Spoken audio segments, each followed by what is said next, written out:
ನಾಲ್ಕು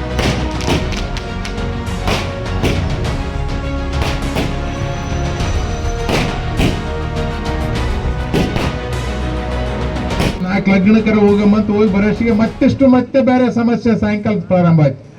ಆದ್ದಲ್ಲ ಅಂತ ಮತ್ತೆ ಸ್ಟೇಷನ್ಗೆ ಹೋಗಿ ಕುಂತ ತಕ್ಷಣ ಎಲ್ಲ ದುಡ್ಡು ನಿಮಗೆ ಕೊಡಂತ ಕೆಲಸ ಮಾಡಿದ್ರು. ಮತ್ತೆ ದರ್ಶನಪುರ ಅಣ್ಣವರು ಫೋನ್ ಮಾಡಿದ್ರು, ರಾಜು ಗೌಡ್ರ ಎಲ್ಲ ಸರಿ ಇಲ್ಲ ಅಣ್ಣ ಸರಿ ಹೋಯ್ತು ಥ್ಯಾಂಕ್ಸ್ ಅಂತ ಹೇಳಿದೆ.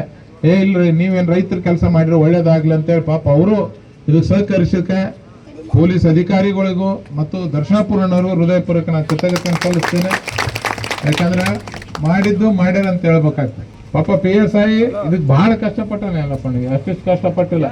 ಅವನು ಸ್ವಲ್ಪ ಯಂಗ್ಸ್ಟರ್ ಅನ ಖಡಕ್ ಅನ ನೋಡೋರಿಗೆ ಒಂದ್ ಸ್ವಲ್ಪ ಬಟ್ ಬಹಳ ನಿಷ್ಠಾವಂತ ಒಬ್ಬ ಅಧಿಕಾರಿ ಅನ ಬಹಳ. ಯಾಕಂದ್ರೆ ನಿಮಗೂ ಫಸ್ಟ್ ನೋಡೋಣ ಅವನಿಗೆ ಏನಪ್ಪ ಹಿಂಗಾಗಿ ಮಾತಾಡ್ತಾನಂತ ಅನ್ಸಿತ್ತು.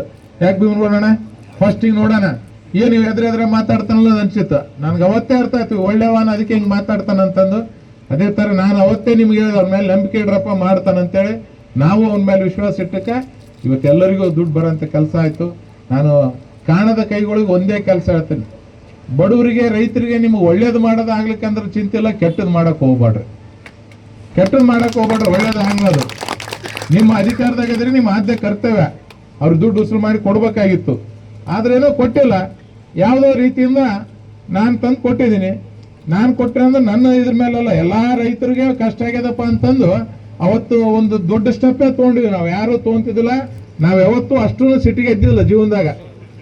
ಯಾಕಂದ್ರೆ ನಮಗೂ ತಾಳೋದಾಗಲ್ಲ. ಕೆಲವೊಂದ್ಸರಿ ಹಂಗ ಉಗ್ರ ತಾಳಿದ್ರೆ ಕರೆಕ್ಟ್ ಆಗ್ತದ.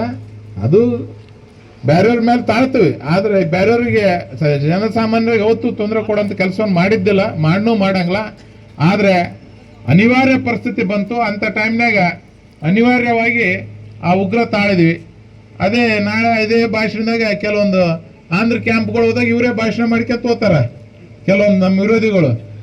ಅವತ್ತು ರೆಡ್ಡಿಗೆ ಹಂಗ್ ಮಾಡಿದ್ರ ರಾಜುಗೌಡ್ರು ಹಿಂಗ್ ಮಾಡಿದ್ರಂತ. ಬೆಕ್ಕಾದ ಮಾಡ್ರಿ ನೀವು, ಬೆಕ್ಕಾದ ರಾಜುಗೌಡ ರೌಡಿ ರಾಜುಗೌಡರ ಅನ್ರಿ, ಬೆಕ್ಕಾದನ್ರಿ. ನನ್ನ ರೈತರಿಗೆ ಸಮಸ್ಯೆ ಆದಾಗ, ನಮ್ಮ ಕಾರ್ಯಕರ್ತರ ಸಮಸ್ಯೆ ಆದಾಗ, ನಮ್ಮ ಊರನವ್ರಿಗೆ ಸಮಸ್ಯೆ ಆದಾಗ ಅವ್ರಿಗೋಸ್ಕರ ನಿಂದ್ರಂಥದ್ದು ನಮ್ಮ ಕರ್ತವ್ಯ. ಆ ಕೆಲಸವನ್ನ ಅಧಿಕಾರ ಇದ್ರೂ ನಿಂದಿರ್ತೀವಿ, ಅಧಿಕಾರ ಇರ್ಲಿಕ್ಕಂದ್ರೆ ನಿಂತ ಕೆಲಸ ಮಾಡ್ತೀವಿ. ಬರೀ ಅಲ್ಲ, ಅಧಿಕಾರ ಇರ್ಲಾರ್ದಾಗ್ನು ನಾವು ಭಾಳ ಸ್ಟ್ರಾಂಗ್ ಆಗಿರ್ತೀವಿ. ನಮಗೆ ಕಾನೂನು ಎಲ್ಲ ಗೊತ್ತಾವ, ಯಾವ್ಯಾವಕ್ಕೆ ಏನೇನು ಉಪಯೋಗ ಮಾಡ್ಬೇಕಂತ ಗೊತ್ತಾವ. ಅದಕ್ಕೆಲ್ಲದಕ್ಕೆ ರೆಡಿ ಆದಕ್ಕೆ ಇಲ್ಲಿ ಸುರ್ಪುರದ ರಾಜಕೀಯ ಮಾಡಕತ್ತೀವಿ. ಇಲ್ಲಂತಂದ್ರೆ ಯಾವುದೋ ಬೇರೆ ಕ್ಷೇತ್ರ ಹುಡ್ಕೊಂಡು ಕುಂದ್ರಬೇಕಾಗ್ತಿತ್ತು. ಆದ್ರೆ ಅಂಥದ್ದಲ್ಲ. ಆದರೂ ಆ ವಿರೋಧಿಗಳಿಗೆ ಒಂದೇ ಮಾತು ಹೇಳೋದು, ನೀವು ನೋಡ್ರಿ, ನೀವು ಮಾಡಿದ ಎಡವಟ್ಟಿಗೆ